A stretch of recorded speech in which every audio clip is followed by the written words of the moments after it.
Verso le 10:30 circa, adesso di preciso un minuto più, un minuto meno, non lo so, mi sono accorto che c'era un piccolo fumetto. Ho aperto la finestra, po- poi di che i cani hanno cominciato a fare i matti, vado dietro e mi sono accorto il fuoco proprio di fronte alla canna fumaria.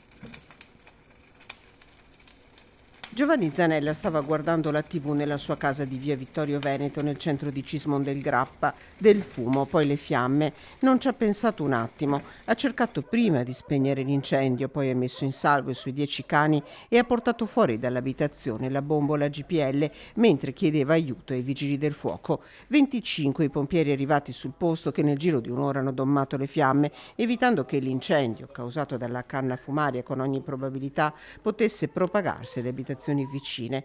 Nel frattempo, in tutto il caseggiato non c'era energia elettrica. Noi dobbiamo ringraziare ovviamente i pompieri, i carabinieri che sono intervenuti rapidamente perché, come diceva lei, ovviamente si tratta di un nucleo di case molto ristretto, molto vicino, e quindi il rischio che l'incendio propagasse verso altre abitazioni era altissimo. Tetto in legno distrutto, qualche vetro rotto. C'è ancora un acre odore di fumo in via Vittorio Veneto. Giovanni Zanella è uscito di casa alla spicciolata senza portare nulla con sé, neppure i vestiti. Grazie anche alla disponibilità di alcuni cittadini abbiamo trovato un alloggio qui vicino e ci stiamo occupando anche dei pasti, ovviamente. Faceva il muratore Giovanni Zanella, che ha 69 anni e qui viveva dal 2007. Il suo sguardo è sconsolato, almeno i suoi cani stanno bene. Io non le metto nemmeno le mani, è impossibile a mettere a posto una roba del genere.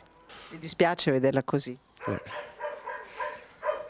Oltretutto perché fatiche dei miei. Oltretutto.